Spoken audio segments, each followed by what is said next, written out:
What is up, Asymmetry? How y'all doing? Oh man, this podcast has probably been, well, I would say this podcast has been, gosh, 31 years in the making. And to finally get to circle back to one of the people in bonsai who has had the biggest impact on me in my bonsai career and really from the very beginning set such a solid foundation of generosity, kindness, love, care, intention. I can't say enough about Harold Sasaki, my original mentor from the time I was 12 until I went to college, really helping me shape my perspective of bonsai and helping me figure out how to kind of put the intention of studying with Mr. Kimura and being a bonsai professional into the universe and manifesting that. From taking him pictures of yamadori I wanted to collect and having him walk me through the process to late night workshop sessions on his whiteboard conceptualizing concepts of how we do certain things and just really fostering my fascination for the art of bonsai and the science of bonsai. Harold Sasaki has been a contributor to my career, as well as Todd Schlafer's career, as well as Will Kearns' career, Adam Johnson's career, you name it. The list goes on and on of these young, passionate bonsai practitioners and of all ages that have had exposure to Harold Sasaki over the course of time in the Rocky Mountain region. He's a pioneer of yamadori. He's a pioneer of North American bonsai.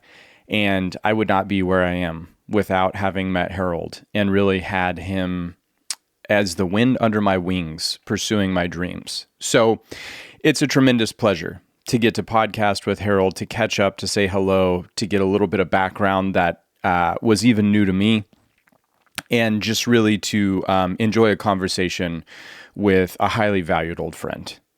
Sit back, relax, everybody, and enjoy the tales of Harold Sasaki. Hey, guys. Hey. Hey, good looking guy. Haven't seen you for 14 years. Oh, man, has it been that long? Oh, been that long. Oh, You my. look a little different. Do Looking I? better though. You're looking good. I look I like better. that. I like that beard. Yeah, well, thank you. Thank you. I don't know about, I don't know about better, but you're making me feel good, Harold. Well, yeah, I'm telling the truth. You're looking Well, very, you look distinguished and mature. you're looking very, very dapper yourself there, sir. Oh well, hey, I'll, I'll take everything. I'll take anything at this stage of life. I tell you, you know. Yeah, Uh, yeah. yeah. What's new? What's new in the world of Harold Sasaki? Well, it's still trying to push 90, and Wow. you know, and I feel good, and I've had my ups and downs. Obviously, I've been, you know, Kaiser Permanente is not, has not been all that kind to me in the sense that they want to put me back out in the pasture, not back out in the pasture, but they want to put me into the pasture. And I've resisted the last year or so. Uh, 2025 was kind of a challenging year for me, but Mm. now I'm okay. I'm not on any kind of prescription drugs or anything. They try to push me onto it and tried about three different types, and I said no to all three of them, and I feel real good. Yeah, Take a yeah. lot of vitamin pills and so forth and so on, just to kind of give me going. But yeah, I still go out and trim trees for people, and so I'm okay. Except my family is telling me, said, Dad, don't get up there, and say, hey, stay down, and so I try to I try to comply, but you know I sneak in a climb or two, whenever I feel as though that it's appropriate and that I won't get ostracized in the event that I hit the ground. But you know So far, so good. Try to stay healthy and do soul dancing with weights. So, I'm pliable, or Mm. as pliable as an 89-year-old guy can be. Still do bonsai to a limited degree. Uh, I no longer do retail per se, and used to do classes that I grew my own um, uh, indoor type bonsai material, and but that has kind of declined to some degree. I I probably should ramp that up a little bit, you know. But going more towards landscape size pine and uh, you know getting it a little bit more unique than a typical landscape ponderosa pine or spruce. And so I'm still in it. I don't, I'm not doing the typical potted stuff, is because, um, weight, the weight of the materials and stuff like this is, I'm not as strong as once was. And so, I'm getting into a little bit smaller stuff, Hmm. but I'm kicking butt, as far as, I don't know that you've ever stopped kicking butt. well, I try. Maybe I'm exaggerating a little bit. Maybe I'm just kind of kicking knee high instead of butt high. Yeah, right. You've always been kicking butt, Harold. You've always been kicking butt. Well, I don't know. I don't know about that, but thank you for propping me up at this age. I need Oh, all the prop I can hey, get. hey, hey, you got to give credit where credit is due. You were really my beginning as far as bonsai is concerned. And so over the course of time, as I've talked with people, there's always been this missing link of getting to sit down and talk to you, because I think everybody in North America knows about Harold Sasaki, knows the name. I don't know that everybody really understands everything that you've done and everything that you've contributed to our bonsai community. Certainly the Rocky Mountain Bonsai Society does, and the group of individuals, which, Will, you're awfully silent sitting over there, but Will Kearns is on the podcast as well, just in case you peep in here and there and people are like, who the Hey heck is Ryan. that guy? Hey, how you doing? Yeah. Thanks for doing this. This is really important to capture Harold, I feel like. So Totally. I'm Totally. I'm I'm doing great too. Good. Good. So You're representing Mirai strongly. I appreciate that. There it is. yep. Yeah, very beautiful. But obviously, Todd Schlafer and Will and myself and Adam Johnson, and the list goes on of really young guys that you've helped really motivate and get started in the art form.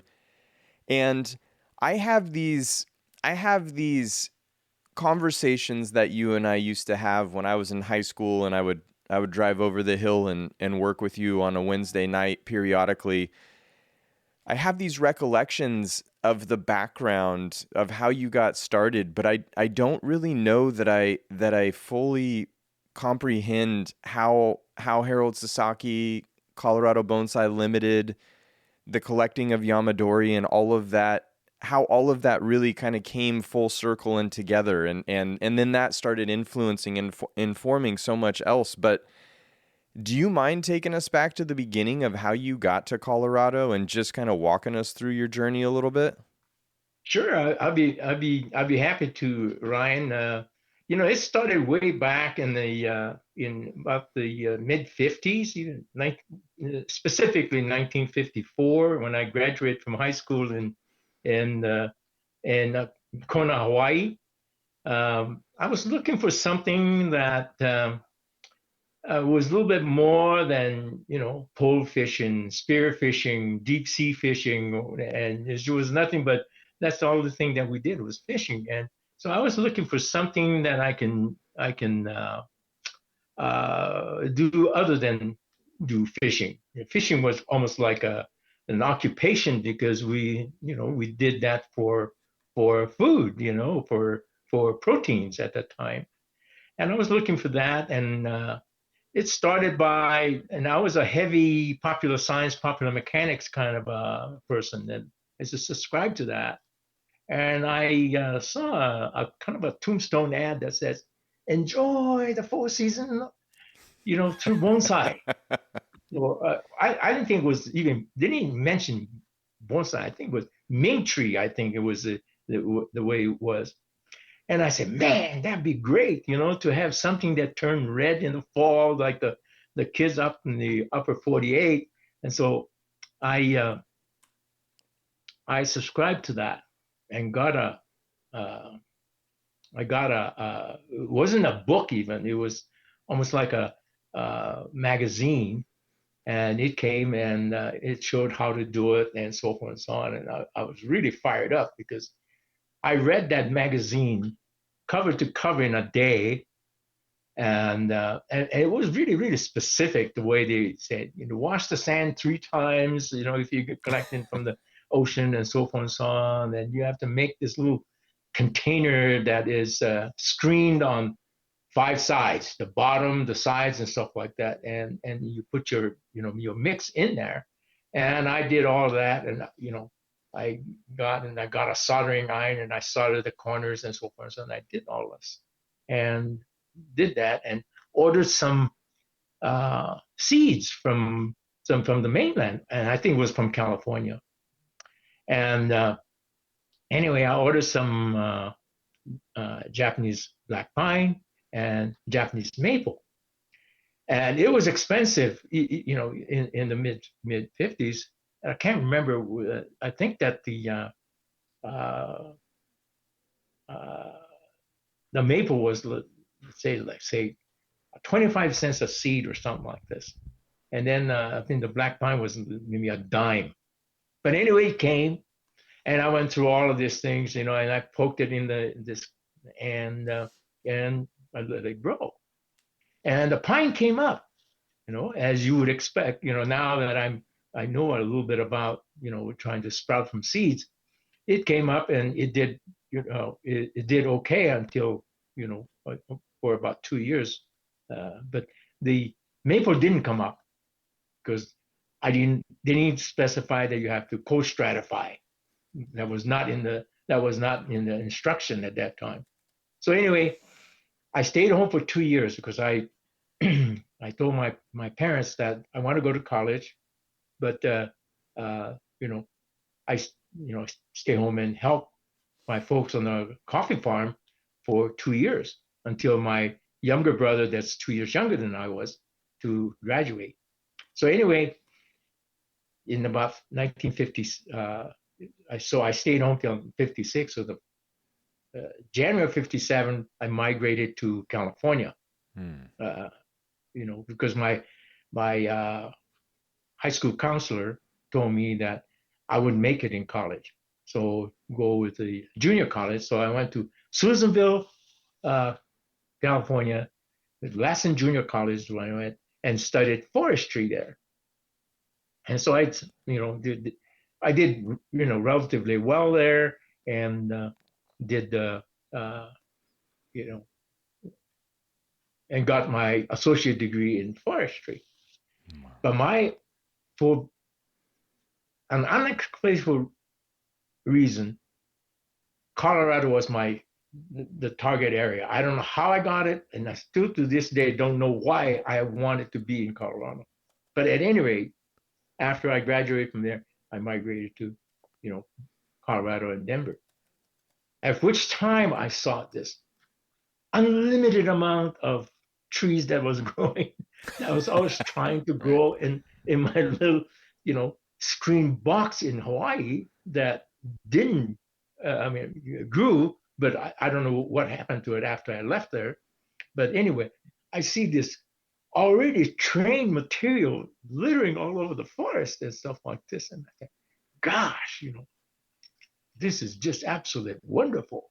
Mm-hmm. And then when I got here, the first thing I wanted to do was to go collect some of these things after college.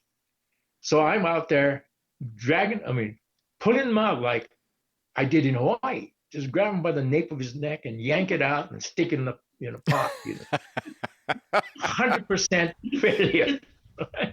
Because I was living not in a house, but I was living in an apartment, a one-room apartment, and I'm trying to grow these things. And I knew enough about it to put them in the in the window and all that kind of good stuff. But I was having a miserable failure on this thing. By that time, I was a big brother outfit, so I was going out and collecting with this little brother that I put in my car, and we go out in the out in the wild, and we go out and collect these things, and yank it out and stick. Said, and I'm trying to tell him about bonsai a little bit, not having any, formal education other than this little book that I had, right, in Hawaii, that I left in Hawaii at that time, but whatever I remembered. So anyway, 100% failure.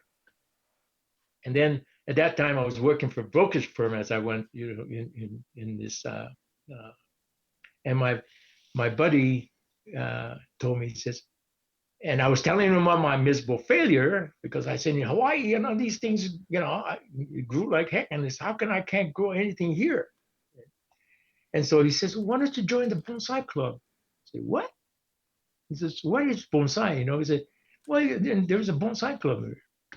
And there was a bonsai club, because a Denver senior bonsai club. Well, it wasn't even a senior, it was a Denver bonsai club. And it was a bunch of old Japanese intern people from California moving into Denver. And they had a little group, and they had enough experience in collecting trees. Yamadori was what they were doing. So anyway, they only spoke Japanese, and I was bilingual because I was because I never spoke a word of English until I was 6. So at least I was able to converse with them. And as I was attempting to join the Japanese organization, one of the Japanese member, an older Japanese guy, was also bilingual.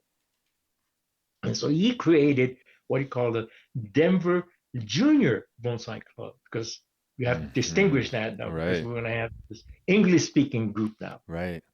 And so in 1969, they I think it was in September of 69, they created this thing. And I joined them January of 70. So, I'm probably the only living person now that was still associated with the eventually the Denver Junior Bonsai Club changed its name to the Rocky Mountain Bonsai Society. Right. Okay. That's the birth of RMBS. So I'll bring you up to this point. Yeah. Let me ask you a few questions in here, because this is, I didn't realize that you migrated from Hawaii to California, but were you born in Hawaii? Yes, I was. Okay. And so born and raised till I was 19 there. Okay. And your parents worked in the coffee fields, as the coffee plantations? Well, it's not even a plantation. It's kind of like a coffee orchard is what it is. Oh, okay. It was really about 10 acres is what it was. Uh-huh. And it wasn't very big. When did your parents immigrate from Japan to Hawaii? Well, and that's another kind of a weird story. My dad is a second generation Japanese. He was born in Hawaii also. Oh, okay. Okay. And what happened was that when he was born, he was born in 1909. And while he was, 1907, I think. Well, anyway, 7. And when he was when he was 7 years old, he actually, I'm not too sure whether he wanted to go to Japan or he would. I don't think that at 7 you want to go, anywhere. You probably have said, hey, I want to go to McDonald's or something like that, but not going someplace, places unknown, because he was born in Hawaii. but he was sent back to Japan and to live with his grandparents. And so he was sent back there. What the motivation was or whatever, I really don't know the details. But anyway, he lived in Japan from from the time he was 7 to the time he was 18 when he graduated from high school there. And then he came back to Hawaii and lived there for about another 10 years. So he was 28. And when he was 28, he went back to Japan to take care of the estate of his grandparents. And while he was there, he actually, married my mom. She was also a second generation American, because she was born in California. Wow. Okay. Okay. In Clarksburg, California. She was born there. But that grandpa was so good at farming that he made so much money that he was a very few Japanese immigrants, so to speak, made enough money that he went back to Japan and brought my mom, the whole family back to Japan. And mom was 3 at the time. And so, that's why, that's the reason why she was there. And so he got married and brought her back to Hawaii. And I'm the product of that. So if you don't look very closely, and so on the back, there's a stamp that says "Made in Japan." Well, I mean, help me understand this, because this is a part of history that I'm unfortunately ignorant to. I understand the immigration from Japan to the United States after World War II, and I understand the internment camp component of things, but it sounds like your parents were in Hawaii, your father in Hawaii, your mother in California prior to World War II then? They had immigrated prior. What was the motivation or reason for Japanese people to be immigrating to the United States at the time that your parents, because your father was born in Hawaii, right? Why would they have come from Japan? His dad also was an immigrant. They were common laborers to work in sugarcane or pineapple plantation. Okay. This is about 1880 and 90s. Okay. And even my great-great-grandfather on my father's side, actually used to migrate even to Australia as a laborer. Wow. Okay. And he went back to Japan and then married the Sasaki. I was not supposed to be a Sasaki. I'm supposed to be another name, because my great-great-grandfather that went to Australia actually went back to Japan and married the Sasaki, a daughter, the last daughter of the Sasaki family, and changed his name to Sasaki. And so I can't remember right now. I can't remember the name of the original name. The original name of the great-grandfather that went to Australia. But that was a heavy migration that was going from Japan to other parts of the world, because the Yamaguchi, excuse me, the Yamaguchi prefecture in Japan was a very, very poor prefecture. And so the kids that was actually growing in those prefectures have really no means of earning a living. So that's when they started going out to other parts of the world for to work on the labor force. So, and just like my mentor here in Colorado, Mr. Kawahara, actually was an immigrant in that form. He migrated to the United States, and what he did was that just before the war, or not just before, but in the late 30s and stuff, he migrated to Kremlin, Colorado, and worked for a farmer that grew lettuce, which I didn't know until I, asked him about it. Yeah. But that's where he learned. But he was already pretty well schooled in Japan on horticulture. Okay. So he knew how to, do collecting and all that kind of stuff. Interesting. But he came there, and he came inland before the, the internment. Mm-hmm. Okay. So he came inland, and he was in Kremlin, and he was a single person at that time. He didn't get married until real late. That's a bold move to come alone, and go into essentially the wild. I mean, because at that point there probably wasn't a huge population in Kremlin, Colorado to be there. No, that had to be the hinterlands. Maybe there are a few miners and maybe most of it are probably ranchers. I don't think that there were that many what you call farmers. Yeah. That's right. But that's the story that he told me, that he started on but he's the one that was one of my teachers, so to say, showed me how to do this thing, and he used to give me plant by saying, here, try this out, and so he'll give me some seedlings and or freshly collected stuff, and so we had Mr. Kawahara, and then there was Mr. Kataoka, which was another guy that was in the Denver Bonsai Club, and then later became the Denver Senior Bonsai Club. Okay, so anyway, Mr. Kataoka was a Finnish carpenter, so he was kind of more exacting kind of a mindset. So he's the one that actually started to do materials that was more towards the what you would call the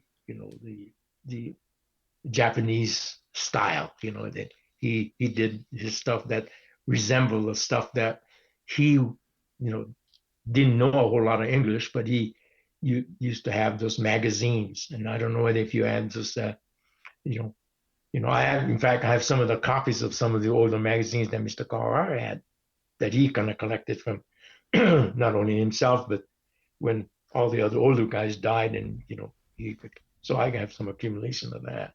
Amazing. So if anybody's interested in some Japanese prints or something like that, I have them. Yes. Because I don't know what else to do, because my kids are not going to be bonsai, I'll take them. But anyway, I'll take all of them. I love that stuff. I've got a couple pre-World War II Japanese bonsai magazines, and it just blows my mind to look at them, because it's so different than what I see of Japanese bonsai today. Obviously, it's evolved, but man, even pre-World War II, it was so sophisticated already. The art form in Japan was so sophisticated already. And I've read a lot of the history about the original yamadori collectors. One family specifically has been heavily documented, the Suzuki family of collectors, and the change in trends in the late 1800s to the early 1900s, when it sounds like to me, even in the late 1800s, they had more of a fascination and taste for upright, softer, more domesticated trees, and then something shifted societally, and in the early 1900s, they started valuing the contorted forms more and the rugged forms more, and that was really when the boom of yamadori, from what I've read, kind of happened. Right. And I think Mr. Kimura is the one that actually popularized, lack of a better word, to this, and then to make it so that the dead wood part was so emphasized to a point where it would be more artistically incorporated into it and stuff.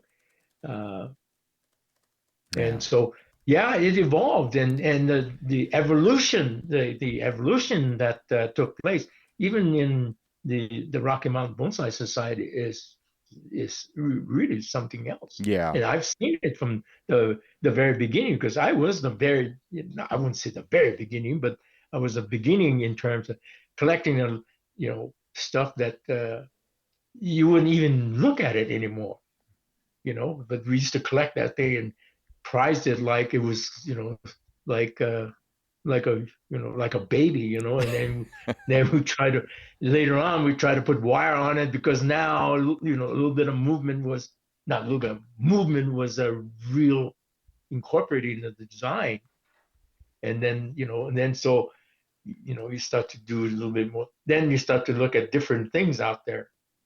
You start going to higher country or more rugged country to start collecting stuff that's already, Mother Nature has done it, you know, uh, before Columbus came into town. So, You, you, okay. Sorry, I was hearing Irene's computer. It was making noises, so I was asking her to mute it. Well, no problem. when you so you migrated to California, you went to school for forestry in Susanville. Mm-hmm. Was your passion for plants, obviously you had this interest in bonsai, you saw this magazine, you got these seedlings, and you started trying this in Hawaii. And I remember, and I'm so glad you said it again, that you were accustomed to just kind of grabbing palms and sort of pulling them out of the ground and planting them, and they were just fine. And then you came to Colorado and you started collecting yamadori in the same fashion, and you had really limited success. So you had to develop this technique, but your passion for plants seems to have started when you were in Hawaii, and then you go and study forestry in California. Why did you choose forestry, and how did California kind of inform your thought process about bonsai, or was there any bonsai influence in California, or did that kind of not happen until you went to Colorado? Well, California was kind of like a bridge, but did not have any, connection that I can tell to bonsai itself. I was still interested in plant material, obviously. In fact, the reason why it's that way is because I didn't have any mental leisure at that time. Man, learning from, in Hawaii, you got palm tree is about the only timber-looking things that you have, and then you go to California, and then I have to study the, dozens of different pines, like ponderosa culture, and on and on and on, and I gotta smell it and distinguish, and have to find out what the species was just by virtue of looking at it and smelling it. And I thought, well, that's kind of, So I was kind of pretty much overwhelmed at that time. So I wasn't thinking too much at that time. Being in college, I didn't have that what we call Bandwidth. leisure. Yeah, you didn't have that bandwidth. Yeah. Yeah, and I was the first person in the Sasaki clan that actually venture out to go to college. Mm-hmm. And I don't, I'm kind of looking back of going back to my, when I was up in my late teens and early 20s and stuff. And I'm kind of astounded at what I really went through, at this age. I'm like, gee, what the heck, why did you even do it? Right. But the thing is, at that time I was so motivated. But California was not in my ultimate plan. Uh-huh. In Hawaii, I saw this map of the United States, and that square, postage stamp deal in the middle of the country was on. I want to go over there. The name Colorado kind of like rung the bell. Yeah. So I could have stayed. I could have stayed in the state of California because I was. If I go from Lassen Junior College to Humboldt State, I could have gotten my forestry degree, and I probably would have still worked for not still, but I would have worked for probably the U.S. Forest Service. Right. But you graduated, and then as soon as you graduated, you basically headed to Colorado? Yeah, I just headed for Colorado. Jumped on the train and from Reno and just go. Wow. All the way across to Colorado. Wow. Can't remember how many days it was, but it was a couple of days, I think. That's such an adventure. Holy cow. So Yeah, when you get to Colorado, what do? Do you know anybody there, or is it just you got on nobody. A train, you go to Colorado with the bags and what you own, and you're suddenly there? Fort Collins, and the first thing I did was check in over there, and went to Pigway Park as a summer camp immediately. I And was, were you working as a forester then? Like, what did you do? No, I didn't. See, when I was in California, I used to I used to work in the lumber mill, at the lumber mill, and I think I had about $2,400 saved then.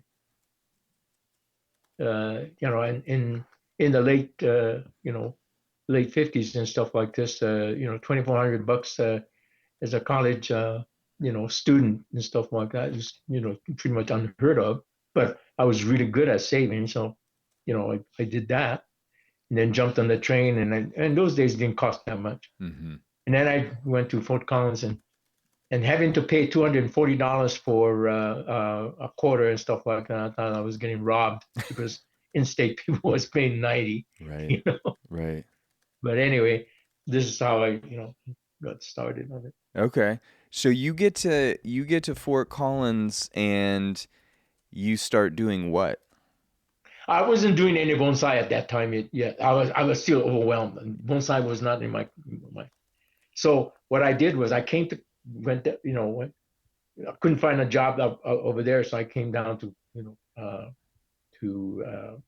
Denver, and the only job that I could find was working a stockbrokerage firm. Okay, all right, with no real experience in stock. No real experience. Okay, but, hey, I got to make a living, right? Right. So you do anything you can, and that was about the only thing that was available. And I find out that trying to apply for a job in forestry, and stuff, they were paying about $6,500 a year. And I thought, well, I can't get that now because I'm in the, and so I struggled with the being a broker, and then eventually I thought I couldn't make it as a broker because I'm not a good salesman. You have, to be in a good, you gotta be you gotta sell, not on the, you gotta sell the material that you're gonna sell. Right. Whether you sell stock, bonds, or bonsai, you gotta be a good merchandiser. Mm-hmm. And I was not a good merchandiser. And I'm not yet. I can sell somebody else's merchandise, but my own creation, I don't know what the price is, so it was a real struggle, even as a business person in bonsai. Mm-hmm. So when you were asking me, can you make a lot of can you make a lot of money and stuff like that? You remember asking me that, and I said, oh, no, not really, but you got to some. Yeah. It's business of love. I told you, right? Yeah. Sure enough, we talked about. I'm so happy that you are so successful in this thing. Well, you know what, Harold? Some things have never changed. It is not a profession that you do to make money. That is a fact. It's a profession you do because you love it. And you set me on the right track from the beginning with that. Which, when I was asking you those things, I remember my parents, when I told them I'm gonna do bonsai for a living. I had already met you, and I was coming over and working with you, and my dad and I were going out collecting, and I remember I would bring you photographs of the trees from the mountains, and you'd put a pop can next to it for scale, and you'd say, did it wiggle when you touched it? And we would talk about how to extract it. But I remember just trying to wrap my mind around, can I actually do this and make enough to survive? That was always my only motivation in the whole thing, and so I would ask you, can you make money? I wasn't ever looking to get rich. I was just hopeful that I could answer my parents' question of, well, how are you going to make a living doing this? And I was like, I better go talk to Harold and figure that out. But when did you start? Because you said you were in the mountains and you were seeing these trees and you were pulling them out like carrots, and you weren't having much success. You kind of got associated with the Denver Bonsai Club, the senior club. When did you really start getting into yamadori, and when did that start to become a mainstay of what you do? Because the first time I ever walked into your backyard, it was like I had never seen anything like that. Massive contorted ponderosa pines, beautiful limber pines. It was truly that moment that I walked into your backyard changed everything for me. It changed everything for me. I knew I wanted to do bonsai. I knew I wanted to study with Mr. Kimura. So much of it was kind of like a cloud where you see a shape in the cloud and you say, "Wow, that's really beautiful." I saw this idea and I was motivated by it, but when I walked in your backyard, it suddenly became tangible, actual reality that this was possible. And I know that you had that impact on a lot of people because you were helping people collect, you were showing people how to collect. I know you and Dick Melody had a collecting excursion. And I've even had the fortune of working on some of those trees that came out of that original plot of land that you guys collected off of. But how did all of that start to manifest from lack of success, hauling them out like carrots, to what became Colorado Bonsai Limited? That's a big journey right there. Excuse me for a minute. Yeah. Okay, I'm going to introduce another person. You know what? When I told you that once we got into, excuse me, once we got into the Denver Junior Bonsai Club. Okay, we were I wouldn't say struggling, but we were, we had opened up a stuff that opened up a sphere of collecting, and all, I think the original one, there were about 75 people in the original one, and we were struggling because Mr. George Fukuma was the guy that actually was the bilingual guy that actually started, or was the sensei for starting the Denver Junior Bonsai Club. Okay. And and we were showing trees, but the senior people was providing the material so that we can actually have a show. That's how we got started. And then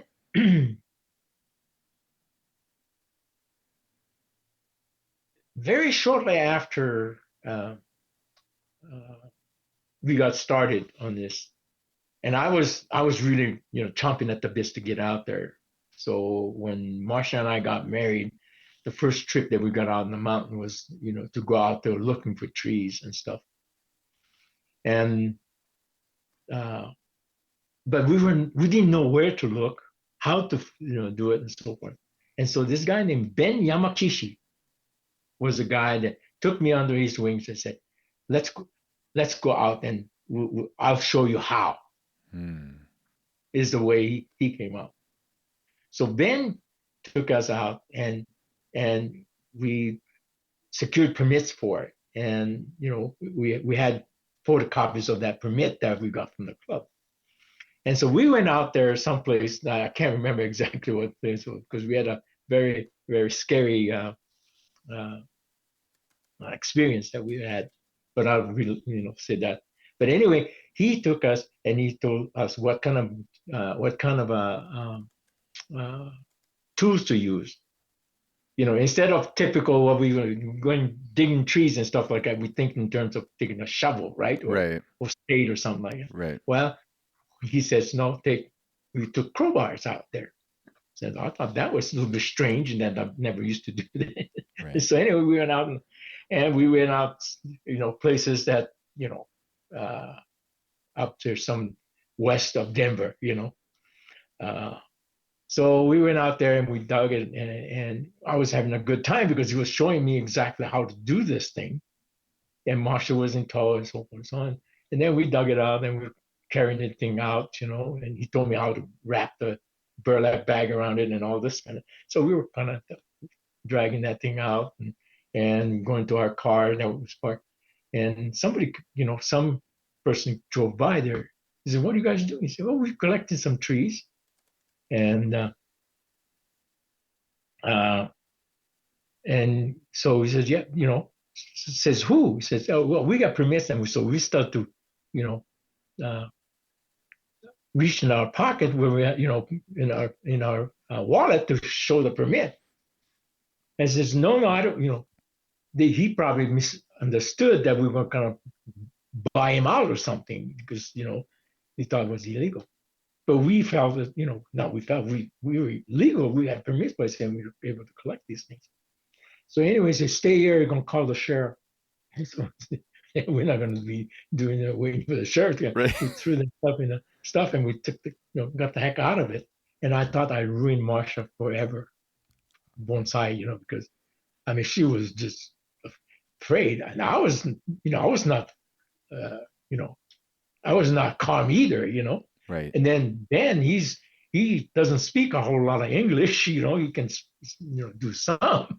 And I said, well, let's go, And so we went there and took off. And then so we learned another, just because you permit and stuff like that doesn't mean that the people around you know about the fact that your sports service have a permit to that vend it. So that was another lesson that we learned. But he's the one that actually showed me exactly how to go around and feel the way around it, and that's what I related to you. Because it was a guy named Ben Yamakishi.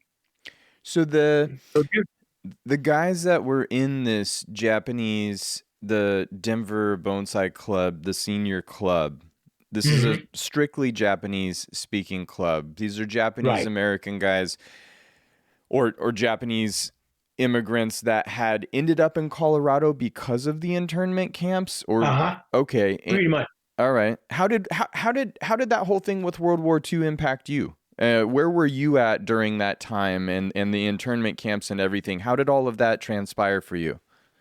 For me personally, I was only about 5 years old, so I don't remember a whole lot other than the fact that the thing that really impacted me more than anything else is that looking from where we had our coffee, well, it wasn't our permanent farm, but was a farm that I think that Dad actually lived on for a while. We can look down into the Pacific Ocean, on the west side of the island, and they're just from one end to the other warships. That's the only thing that I really truly remember. Wow. And the other things that I remember was obviously having having a lantern with a red cloth around it. So whenever we walk, if you want to walk from one place to the other, we have to use a red cloth around the lamp. For what? So that we can see the light, but the red light the red cloth does not transmit, light a long distance. Okay. That's what I remember. Okay. What island were you on? The Big Island. You're on the Big Island. West side of the Big Island. So these guys that had come to Colorado via the internment camps, and they're in this all Japanese club, and they're speaking Japanese. When you when you got into it, were they welcoming of you into that club, or did you have to go to the junior club and they were kind of like, this is for more excuse me, this is for more established bonsai artists? No, they were open about it, but because of the fact that I was a Japanese kid, of 30-year-old 30 plus, so they never, and okay. I could speak their language. Sure. But there's another twist in this thing. The teacher of the Denver Bonsai Club, which is the senior one, right? Marsha's grandfather was a teacher there. Oh, okay. And he was the one that, even before we got married and stuff, like his backyard was like somebody's had waterfalls in that thing and collected bonsai material, landscape size material, and that was just absolutely fabulous in Inglewood, Colorado. He was the primary instructor. In fact, I like to find a picture again, right? I don't know who I gave it to or where we're gonna misplace and stuff like. Her grandfather and grandmother was was in the pictures of the either the first or the second bonsai show that they had in the Bank of Denver. Wow.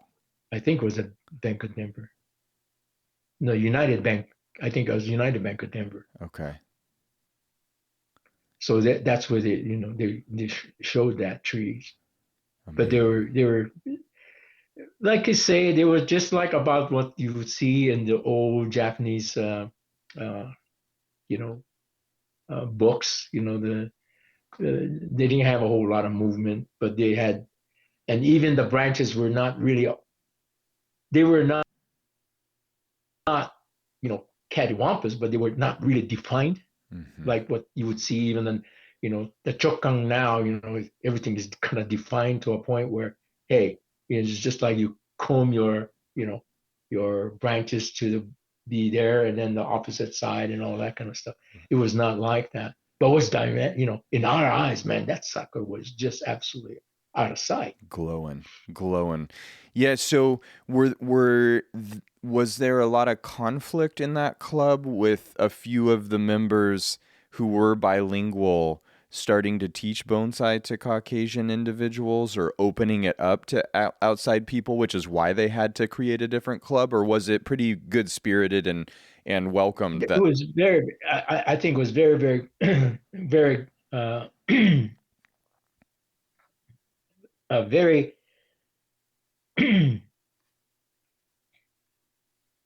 very sharing club.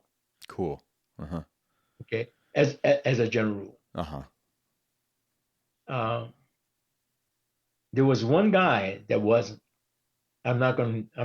not gonna name him Doesn't matter. at all. But the thing is, when I was the president, by the time I became president of the Rocky Mountain Bonsai Society, and you know, and then we're trying to merge it together, is because the older Japanese guys, you're not going to have any kind of replacement there, and therefore you can see, as like Marshall's grandfather dying and so forth and so on, and some of the other people dying and stuff, that the numbers are really declining, right? And so the younger guys wasn't any replacement other than the people that actually fought in the war itself, And there were one guy that was not too happy with that I was teaching bonsai to the you know to our population, Mm-hmm. Mm-hmm. and so we had a little bit of a, not necessarily a scuffle, but I just shut him off, Yeah. Strong and words. Strong words were he wasn't. exchanged. Pardon me? Strong words were exchanged.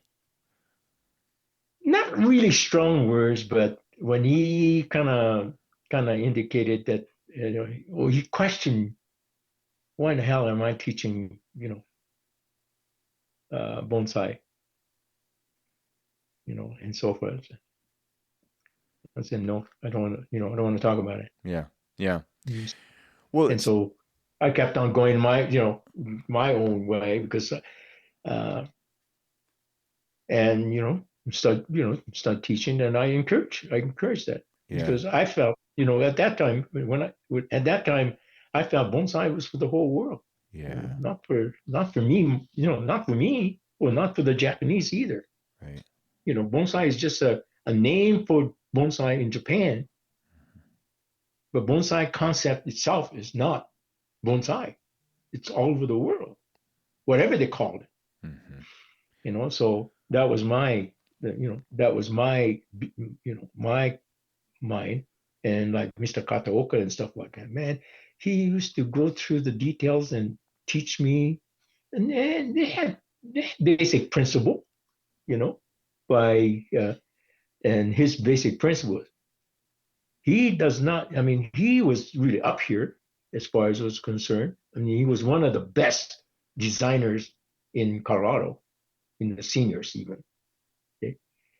But he was a little bit more, putting wire on it and then arranging. So he was more getting towards the neo bonsai principle, putting wire on it and stuff like that. That was not the principle in Japan because harigane was not there at the time that they were doing it.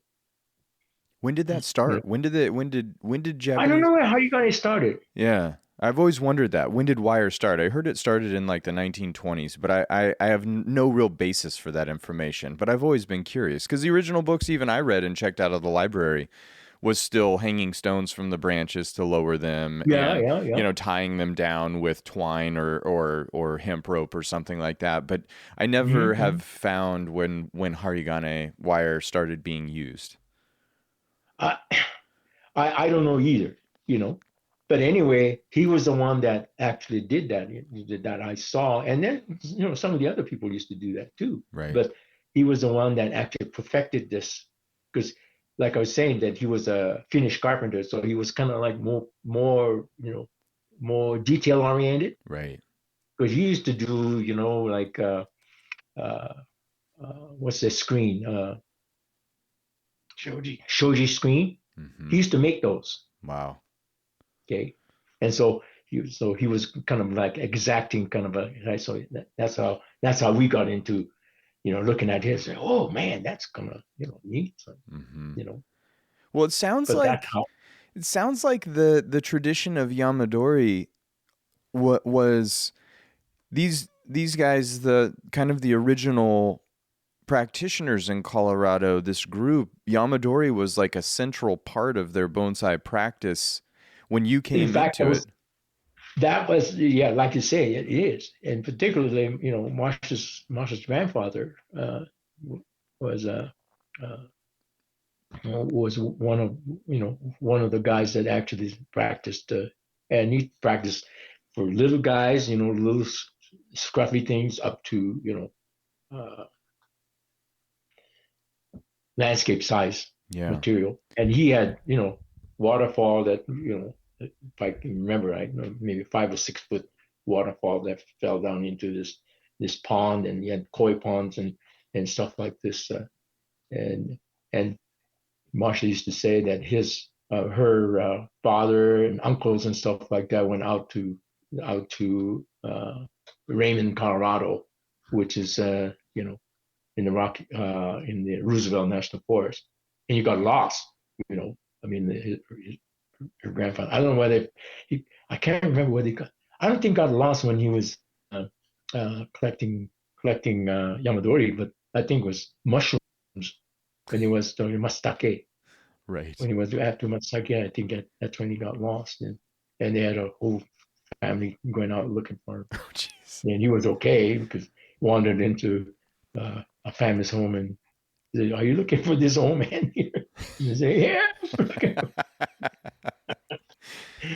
So you get taken out, taught the ways of collecting successfully. What do you do then? You start collecting regularly. How did it go from this introduction to yamadori to then Colorado Bonsai Limited? Okay. Obviously we were going out, by that time, we had like Dick Melanie,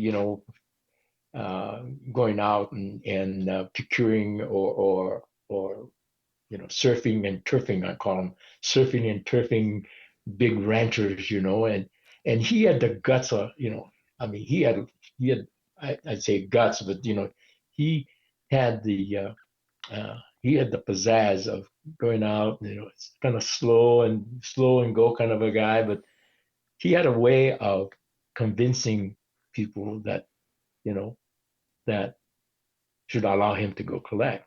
So he went and got one from guys south of Estes Park, and that was about a 5,000 acre ranch. And Dick Mellon was such a generous guy. Before he collected one plant from that stuff that he's gonna surf and turf the guy, he asked me to go out and collect with him. And so I went out there, and I didn't know how to act, to have a place where you don't have to get a permit or anything else. You just walk in there and then you go do it, and then reach in your back pocket and then, pay the guy. That concept was kind of like, never occurred to me Right. because, we used to have permits and go out and collect and stuff. But for, to go to a private place and then he says, yeah, okay. Or, like Dick would say, oh, just tell him how much, how much is it? And so we just kind of go out and pay him. Wow. But he was one of the guys that actually really started to collect in earnest, if you might call it that, because man, he had this is uh,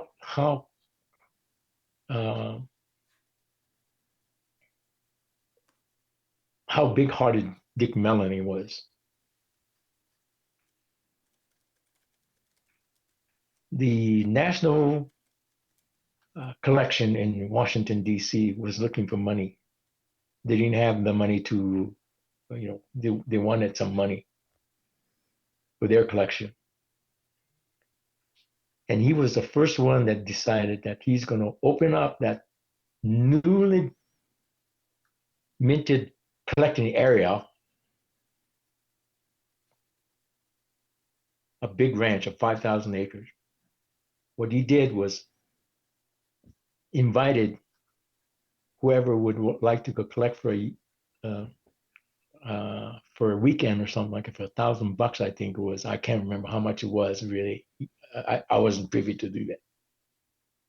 But we had about seven of us, or was it maybe more than that? I think he put a limit on it. There was supposed to be either 7 or 8 or I don't think it was 10 people, but they can come in. It could have been 10. But to invite people that would like to come to collect in the Rocky Mountain area, to collect yamadori, you have to pay so much for it. I think it was 10 trees for $1,000 or something. I can't remember what it was. But anyway, they came in and we had a big area with a big building anyway that Dick actually, he and his wife actually, had, I think was either trout, I think it was trout and steak or something like that, dinner in this big lodge. I think that's the name I was trying to get, lodge. And then we had about 7 little cabins on this lodge. And then we as guides was in this lodge that housed us for a lodge. And then I don't know how many $1,000 that I think, and I know he donated about $4,000 to it. Wow. On that. Wow. But he did that, not collecting one tree yet for himself. So we had, not only have we had a wonderful place, but we had wonderful people that contributed to this mecca, if you might call it that. And I call it a mecca, is because we had people, like Dick and like Mr. Kataoka, Mr. Kawahara, Ben Yamakishi, and there were some others too that didn't quite stand out, but they contributed some, to this the success that we've had. Right. Like Mr. Kataoka would, he would look at a tree that the beginner would bring in, and that could be like something, I wouldn't want to say this, because but what we would look like somebody that that I wouldn't say like the cat drug in, but it's not looking like it's not looking like it's not a great piece of material. That's right. That's right. That's right. And he would look at that. I mean, you're supposed to critique this thing, and he would look at it and says, "Nice," I mean, and then he would say, if you plant it upright like this, you say look better, and then he would say, but nice. You not look at the material in as much as how much effort that person put in, Mm-hmm. you know. And so not only the mechanical part of it and the natural part that is, in this bonsai uh, experience that we have, but the spiritual part of it, Mm-hmm. the goodness of the the the goodness part of what human person like must, Kataoka can be. He would look at that, and genuinely he look at that, and you can look at him and say, not being critical at all. Hmm. But you can imagine what the first person give them a spirit by saying, "Man, I gotta really try," because he thought it was good, Right. And so, and I picked up on that thing, and I try to be that too by saying, "Hey, who the heck are you to critique this, you know?" And so he gave me something that, when I was in charge of running the club, I try to maintain that. It's like, and we didn't want to have any kind of what you would call a hierarchical dominance. You know, in other words, when we were doing that, say, yeah, we were good, just but I was a commercial guy. They want to make me, artist of the year twice. And I said, no, I don't want any part of that. Hmm. So give somebody else a chance to get a chance to really, spread their wings. Right. We don't want any kind of from the top, like kind of putting a lid on it. Right. So I said, no. And there are some members that have, won a couple of times, three times even, but I would refuse to do that. Yeah. And Yeah. it's not that, look at me kind of deal. I felt as though that the bonsai domain was not mine. And I don't feel it is, I don't feel that it is still to this day. Sure. I think this bonsai is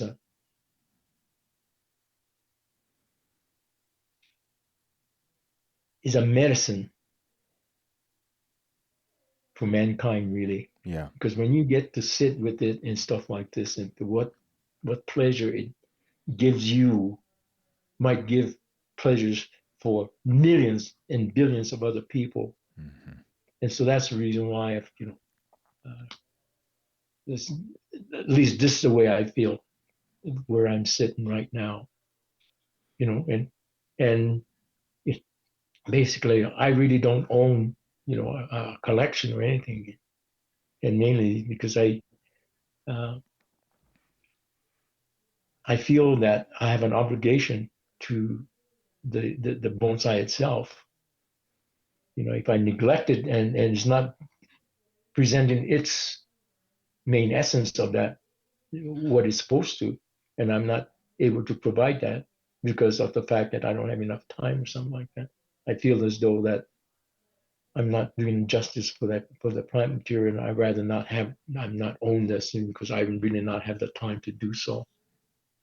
So that's my philosophy. I'm not saying that everybody's, everybody should adopt whatever I'm thinking. That's not the point, Yeah. But this is just what I feel, and I feel very, very grateful for bonsai because Mm.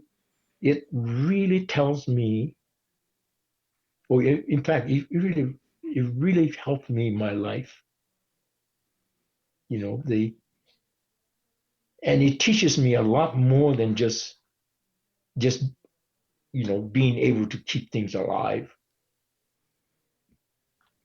It kind of gives me the facts of life. Mm. And it's right there. All I have to do is read it and follow it. But uh, but that's how I feel. That's how I feel going through it from the time that I was a 19-year-old. Well, not even, I wasn't. Yeah, I was 18 when I started. Mm-hmm. In fact, maybe even 17 when I started with this little book that I had called Ming Bonsai. Now, I still have them, by the way. Right. Books don't And books don't die as long as we remember to pack them every time we move. yeah, yeah. Well, when did But I'm glad you would like to have the Japanese. It's not pre. I don't think it's pre 42, but this is what I inherited from Mr. Kawahara. That's amazing. When he died, you know, he gave me all the books Cool. but it because my kids are not going to want it. Sure. Eric's is he's a bureaucrat in Los Angeles County, and Lisa is in the with the Smithsonian. She Wha- was she was an acting director for the Women's Museum for about almost 3 years, Wow. and then now she's because the reason why she's an actor, so they wanted a more nationally recognized name for the permanent director for the Women's National Museum. Right. So, but when they did that, a couple 3 weeks later, they fired that son because she wasn't the one that they wanted because all the bad things came out from that. Hit the Washington Post and they got rid of her. So they asked her to be. She wanted to put her hat in there. She said, "Heck no!" She said, "If I'm not good for the first time, so I'm not good for the second. Give me another job." So she's got another job, but she's a deputy undersecretary of special events with the uh, Smithsonian now. Wow. Wow. Wow. When did you decide to do bonsai professionally? Like when did Colorado Bonsai Limited come to be? How'd you make that move? Uh, it started in 1974 when one of the older Japanese member of the Denver Bonsai Club decided to retire from and retire from uh, being a active care for it. I bought my first, I think it was about 70 bonsai. Uh, I bought his whole collection. At which time I got put the name, I had a name called Helma, Hel meaning Harold, and Marsha B. Mar, so Helma Enterprises. And I brought it home. That was in 74. And you can imagine that, you know, the bonsai, the Denver Junior Bonsai Club was in 70. So in 4 years, I bought this magnificent uh, collection in uh, that was to Mr. Kawahara. He told me Mr. Kawahara was the one that told me, "Hey, there's a collection for sales that you want to buy it." And so I said, "Well, I don't know. I guess at the time that I bought that for, I think it was 4,200 or something." For 70 40, trees. pardon Okay. me? For 70 trees. Yeah, I think it was about 70. No, it wasn't quite that much, but it wasn't quite. It filled my garage, my two-car garage. And so that's when it started. Mm. And then immediately I started to start selling wholesale uh, collected stuff that is little stuff. And so I was, already thinking in terms of business. And then in 85, by that time I was still working for a brokerage firm yet, in 74, up until 85. 1984. I was still working for a brokerage firm, and I was doing okay, but finally the company I was working for sold to an outfit in New York, and he said, obviously, if you want to stay with the company, you can go to New York. You know, I said, heck no. By that time, I had a couple of kids already, and so I said no. And so in '85, I decided to take a dive and become Colorado Bonsai, and started retail by then. Mm-hmm. But I had some business, business going with the wholesale, taking care of the wholesale part of it. So I said, well, let's go full time on that. And so that's what I did. Mm. Why I did, looking back, I think, you had more guts than you had brains. Yeah, what was it like? What was it like? You came along. Yeah. By the time you came along, it was too late. You were in too deep. I was too deep, and yeah, that was. Well, but I was having good fun. I mean, I was in deep and stuff like that. Didn't know any better, and going from a farmer's kid, not knowing this capitalist. Well, all the capitalist part came when I was working for the brokerage firm, but right. Nothing, no really formal, business acuity was not there. Right. But I'm hoping that, well, I don't know what, I don't have any grandkids, so we can't use my experience, in the DNA, but so like in your case, see, you had your mom, you had your dad being in the business and stuff like that. So, your business was incorporating your DNA. So, it's not a real big jump for what you've done, which from my standpoint, you look like you did a good, big jump, and you did a damn good job. And I'm just absolutely proud of you. Didn't get a chance to say this thing, and why I didn't and stuff like that. I can't explain to you. But yeah, you've done a hell of a job, in what you're doing and stuff like that is, you're the only one in the country, I think, that is able to do what you've done. Yeah, I appreciate that, Harold. It means a lot. It really means a lot. I mean, I don't know if you know or if you remember this, but one of the first times, because we used to go across the pond, or not across the pond, but over the Continental Divide to Denver to go back to school shopping once a year. And I was looking in the yellow pages for bonsai at that time, because I think I met you when I was 12. And no kidding. I didn't think it was that far back. I remember you just driving your dad's Suburban over the hill, but right.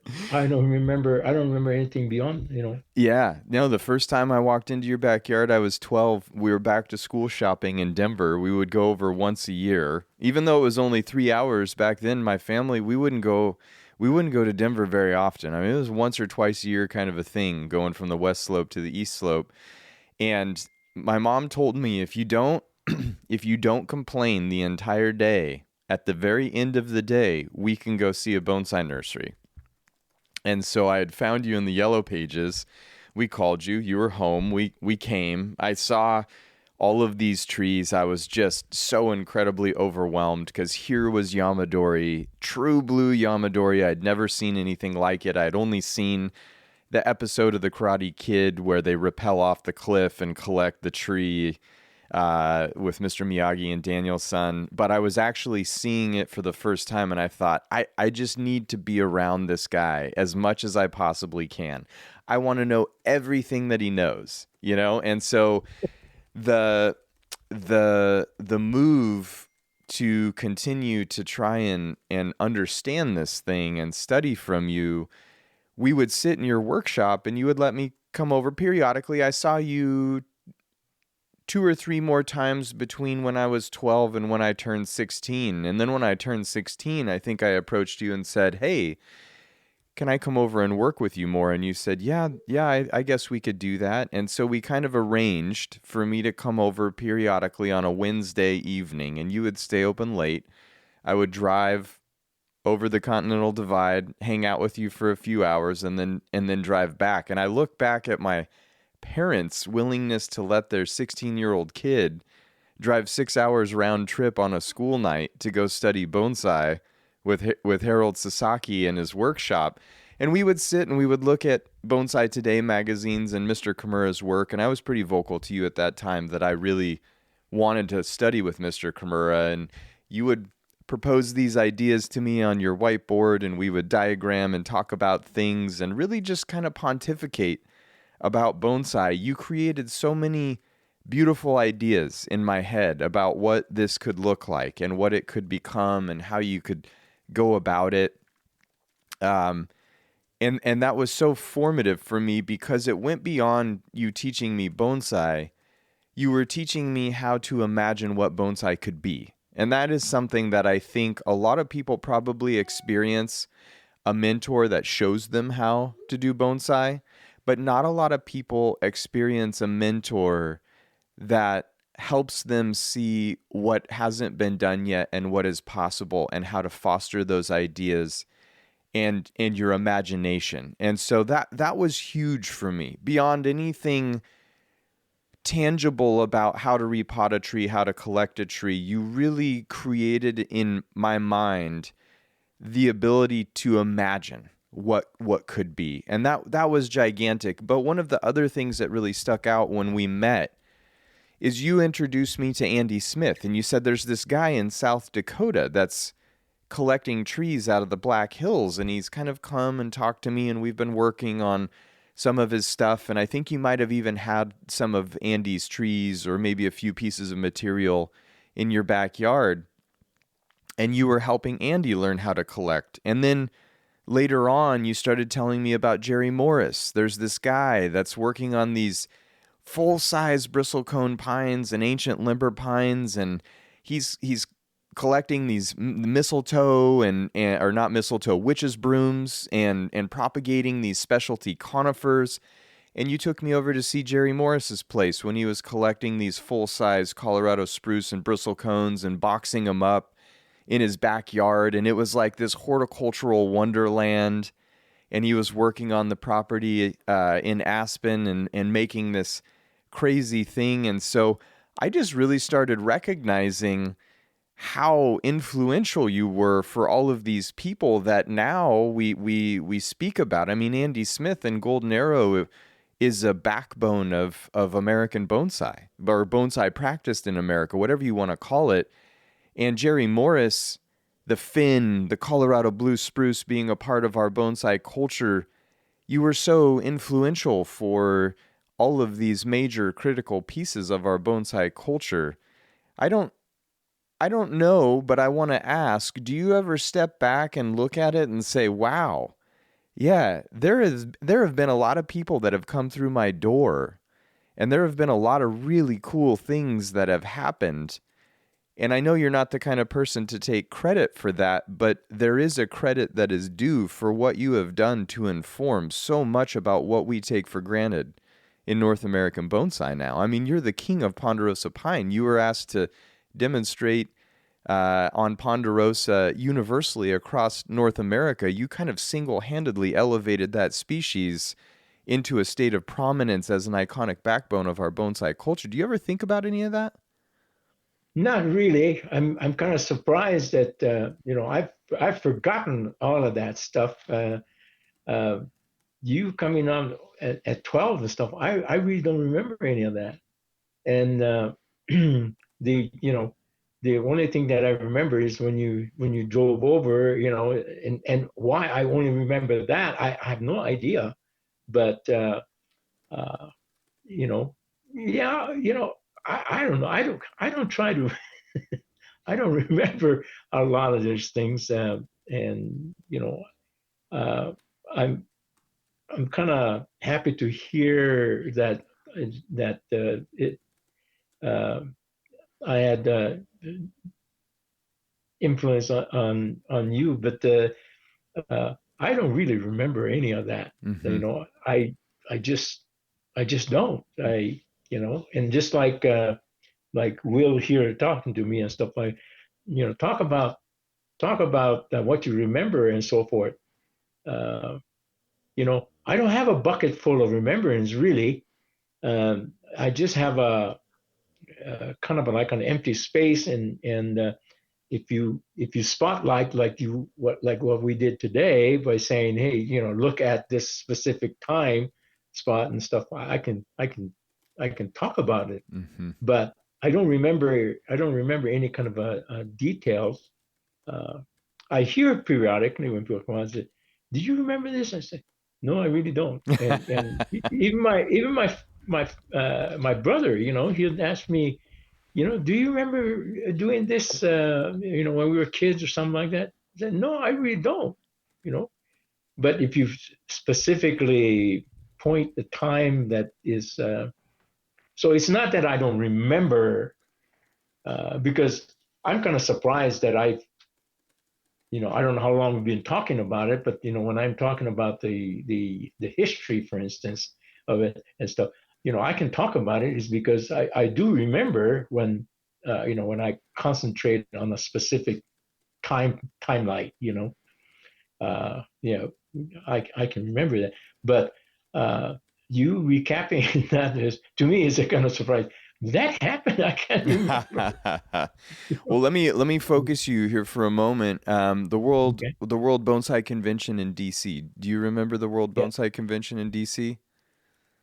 I remember, yeah, going at I think with a showroom, a hotel, Yeah, and you I think you taught a workshop or were demonstrating on a ponderosa pine, but Yeah, I think I have the only time that and the only time that I would probably remember is, I have a binder full of like notes on what I should talk about mm, and stuff.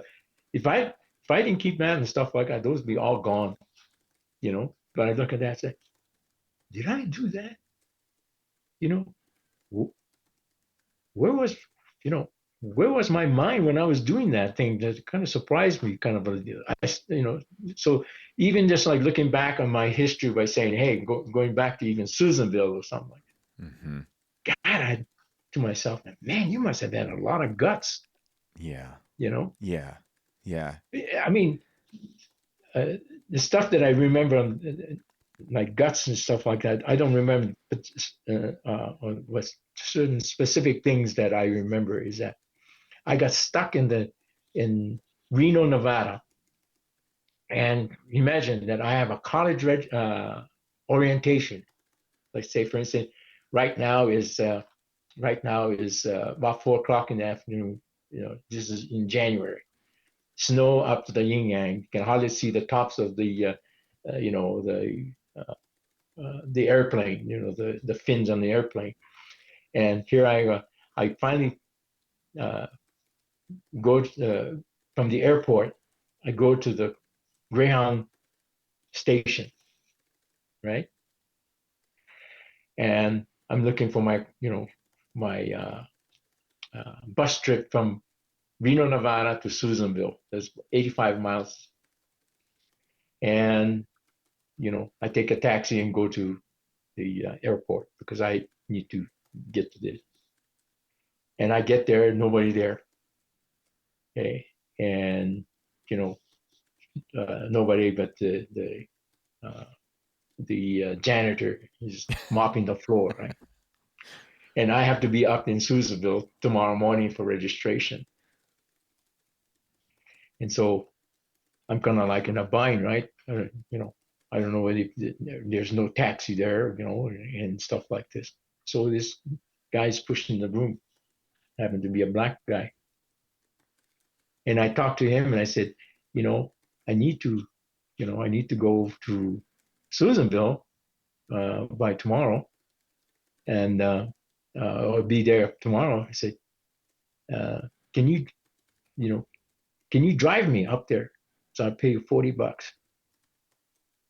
from, And he said, wait a minute. He says, I might be able to do that, but, said, let me see if I can get my friend to go with me.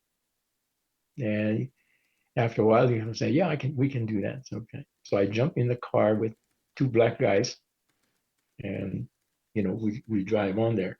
And here I am, I have a hat with a big overcoat and with my luggage. And so, I pay him the $40, and he's driving up there, and I give him the $40, and then they're happy, and I'm happy, obviously. And I'm thinking to myself, at this old age, I said, man, I must have been one dumb son of a gun for doing that. If I got $40, I must have a little bit more, right? I got to pay for my stuff up there. And those days, no credit card, right? Right. So I got to be fully loaded, right? And I said to myself, what if the guy just go out of town? And this is a dead of winter.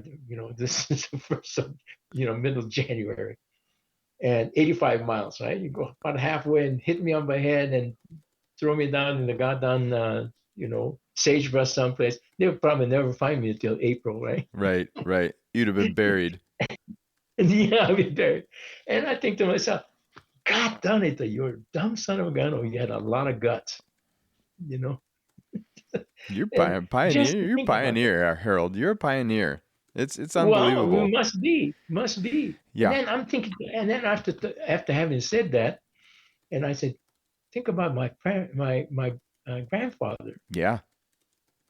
Jumping on a sales ship. Well, maybe the steamship by then, but then you get on there, when the hell are you gonna go?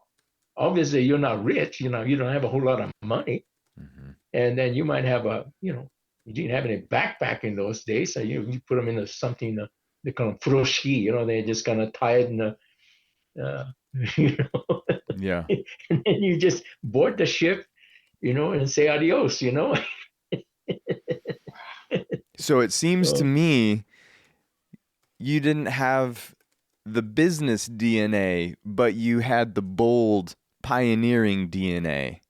That seems to run strongly in your veins. DNA, yeah. I probably had that DNA. Yeah. And I think that probably answers part of my what you call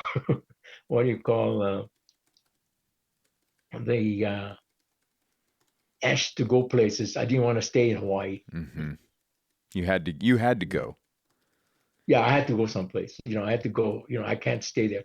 And yet my brother below me, he stayed there all his life, and he's still there. Interesting. He's 87-year-old guy. He's a retired carpenter. That's great. And he's having a hell of a life. He's got 2 grandkids, and the grandkids are getting to be high school, good high school age and stuff like this. So anyway, here I am. One of the last times that I was at your place before I left for school, which I don't, I maybe you don't remember this, maybe you do, but you were also fairly instrumental in pointing me towards California to go to school, because I was telling you I want to do bonsai. I want to get to Japan and study with Mr. Kimura. How do I do it? And you said, I think California might be your path. And when you get there, do me a favor and look up Ted Mattson and look up Ben Oki. Those 2 guys, those are going to be the guys that are going to help you out, or at least they're going to be able to give you some direction on how to get where you want to go. So within the first month that I was at school at Cal Poly in California.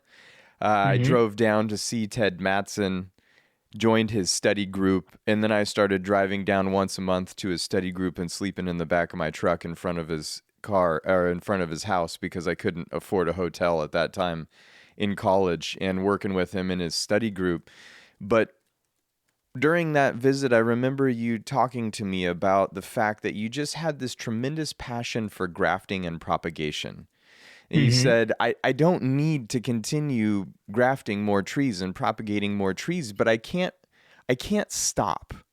It was your thing. What was it about? What was it? I never asked you this, but what was it about grafting and propagation that motivated you so much? Why did that scratch some itch for you? Well, it started way back when my growing up days, my dad did grafting, not not conifers, but he did oranges and layers and tropical things anyway. And he did air layering and stuff too. And so I thought that was kind of neat looking, neat things to do. So it started way back when. So I knew about grafting. It already was wrapped up in my DNA already, And so when he came to grafting conifers and stuff, it started with Jerry Morris. And I was really, the thing that really excited me more than anything else is that I'm also looking for, unusual things. And to get unusual things, he was telling me this is how you can do it, particularly if you want something dwarf. And then, when you think about bonsai, you always think about something smaller than the normal. Right. And so he actually got me started. And the way he got me started was that he said, he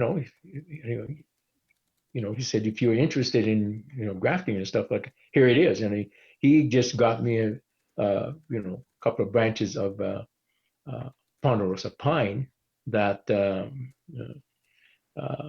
he got from a golf club on Iwan Hill Golf Club, which is where he used to do a lot of landscape work.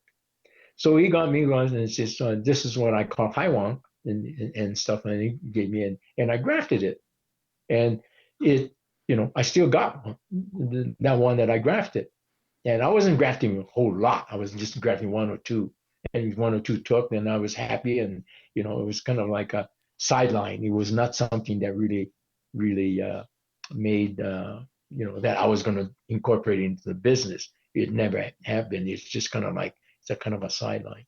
But I got one that's well over 40 years. That's still growing in there, and it's still dwarf. I've had it for 40 years and stuff. Maybe it's only about 3 feet tall, and nice and thick and so on and so on. It's not the best dwarf that Haiwan is a broom. Okay. A witch's broom that came up from a tree up in the golf club. And so he got me started, and then I started to do things with him, start to do the spruce, all kinds of different stuff, Douglas fir and all that stuff. So you have something so that's how I really got started. And then I started looking for it. And then instead of looking for it, I didn't have the real that burning desire. It was kind of like a hobby. If I got it, I grafted and so forth and so on.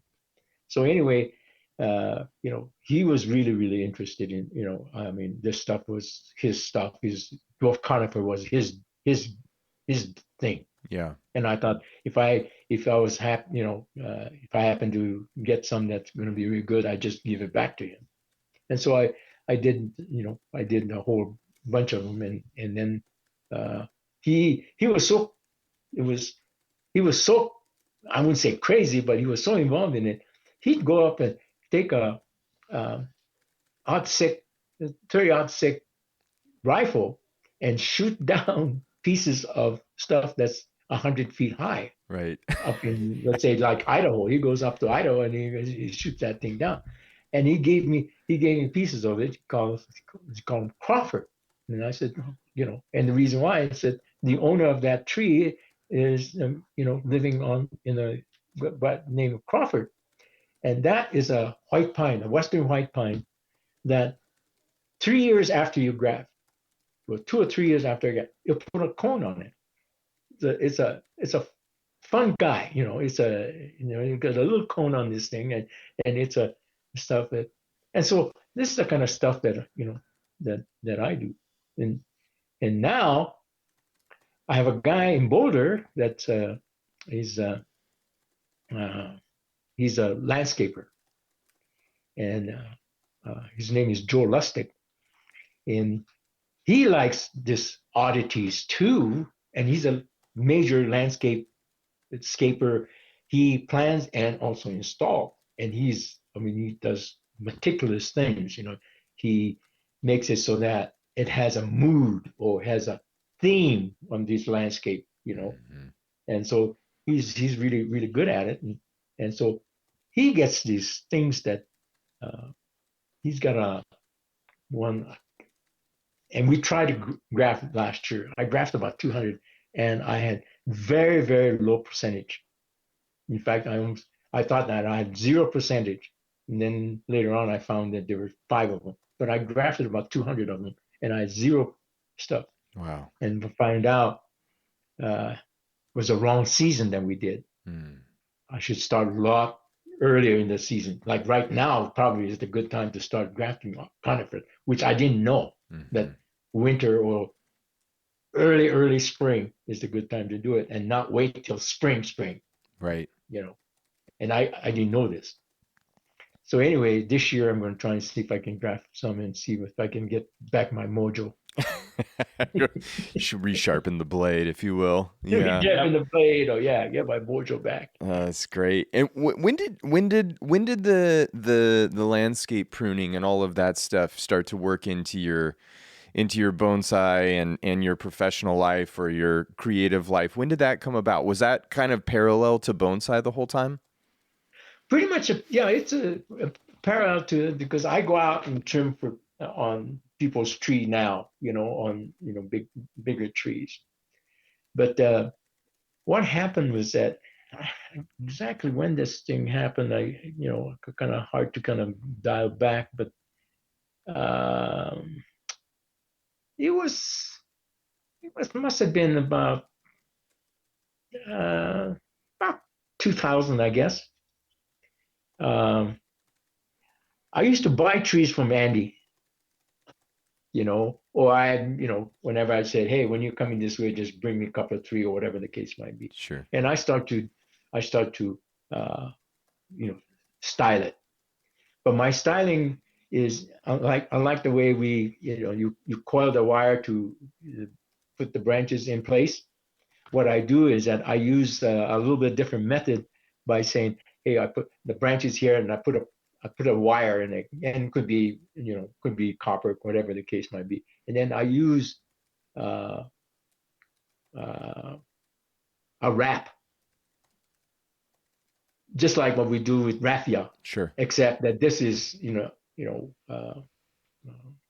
this is the surgical wrapper.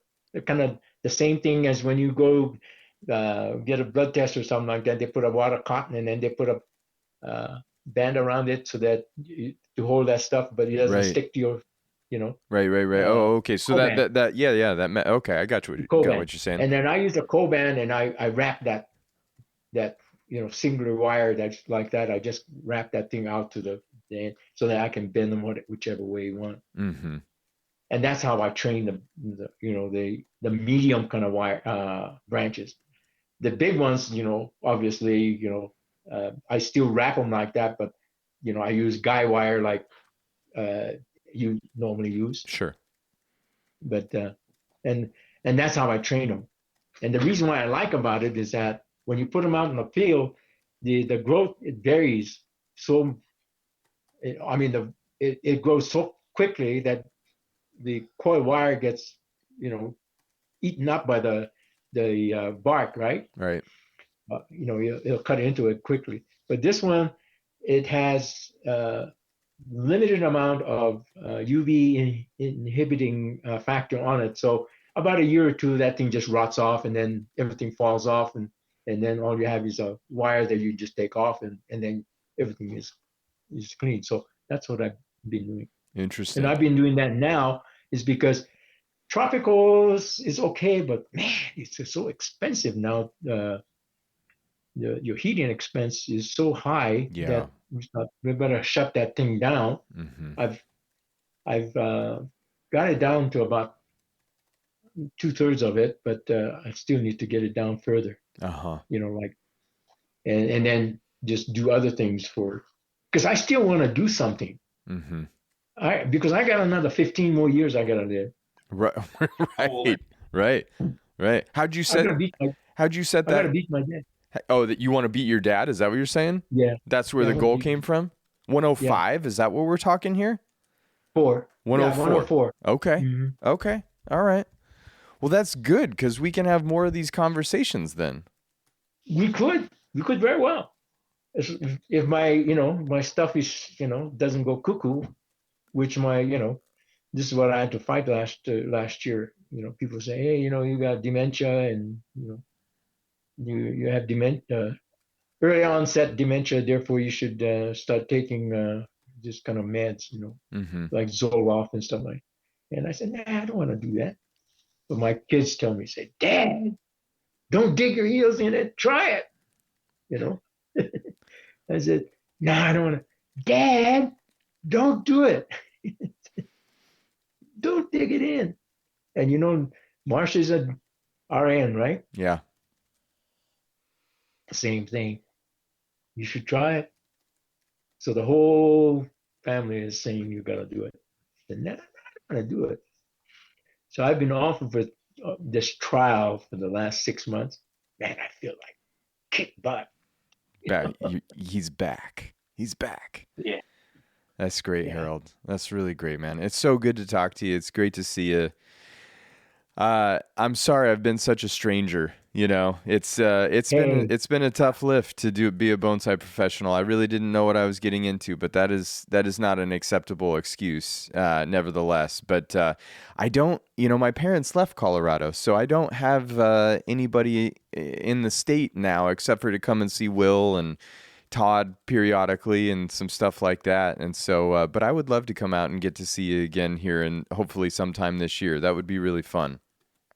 Sure. You're welcome. That you're welcome. Anytime as you lived to me in the past. That we've been buddies long time. Yes, sir. And and you look good, and I can hardly imagine you with the beard, but you got it. You look good. The beard was an improvisational addition. You met Irene, and Irene, I had, I never ever thought about growing a beard in my life, and even to this day, having a beard, I never really thought I want a beard. But one day, probably, I don't know, 2 years ago, maybe 2.5 years ago, I thought, do I have the ability to grow a beard? Because I had never actually thought about it. I'd never wanted a beard, never thought about it. I just shaved on every 3 or 4 days. Don't really, and I was like, I wonder if I can even grow a beard. I'm going to give it a try and see what that's like. Everybody tells me it's really itchy. And so I just stopped shaving, and then all of a sudden I had a beard. And then about probably 8 months ago, I shaved it all off. And and Irene said, maybe it was better with the beard. And so then I just grew it back, and now I've just got a beard, I guess moving forward for as long as I decide that I should have a beard. I don't know. It was a totally random thing. If Irene is the one that allows you to do it, man, I mean, you're 100% there because, That's when I what I'm start to saying. grow if I start to grow anything, Marsha's the first one and says, you forgot to shave or you better shave. That's right. That's right. So if she's giving you permission for it, I mean, hey, go for it, man. That's what I said. I said you're the one who has to look at me the most. So if it's better with a beard, it's all the same to me. It works out just fine. Works out just fine. Now the only difference is that you're not giving Gillette the business, right? Oh, no, it's been, yeah. I mean, I don't know how much relative to the cost of living razors are, but I'm happy to shed as much as I possibly can of accoutrements to life. The more simple it is, the better. That's right, boy. That's the deal. That's the deal. Well, I appreciate you taking the time on a Sunday. Will, thanks for setting this up. And Harold, it's been an absolute pleasure, my friend. I'm glad to see you doing well. And more than anything, I just want you to know that I really appreciate you, everything that you've done for me and all of these other people that I care about. Will, Todd, Adam, you name it. There's a Andy Smith, being so instrumental in Jerry Morris and what he contributed, and you have had a significant impact, remember it or not, or whether you're willing to take on that acknowledgement. It is a fact of our community and culture here in the United States that you were a tremendous influence. I became so aware of that when I was working up in Seattle with Sharon Muth, and she said, "Oh my gosh, I was on one of those original safaris that Harold and Dick Melanie took out to that property below Estes Park, and we styled a Doug fir that she had collected with you guys and a Ponderosa she had collected with you guys." And I thought to myself, this has got to be one of the oldest collected Doug fir in North America, because it's not a species that a lot of people have, and certainly not a lot of species that people have been able, or not a species that a lot of people have been able to keep alive for a long period of time. And here was this OG Doug fir from one of her original safaris with you guys. So your footprint, and even when I was in my apprenticeship, Mr. Kimura remembered you from the World Bonsai Convention. Oh, yeah? Yeah, he did. He said, "Oh, yeah, I remember Sasaki-san, because he was working with this pine that had way too long of a needle to be a good bonsai," which is obviously, what the traditional Japanese model would think. But, the Ponderosa is a backbone of the Rocky Mountain bonsai culture, but it's become a backbone of bonsai culture in North America via Andy and several of the other individuals that have collected them and made them available. And I think it's still a species of tree that embodies the American spirit. I mean, it is untamable in a lot of ways, and that's what makes it so endearing to us. Yeah. But well, thank you. Yeah. Thank you for for this podcast, and also kind of remind some of these things that you talked about and stuff like that. It was very enjoyable this morning. Good. Really, really. Good. And I do thank you. Absolutely. Thank Irene and you and Todd. Not Todd. Will.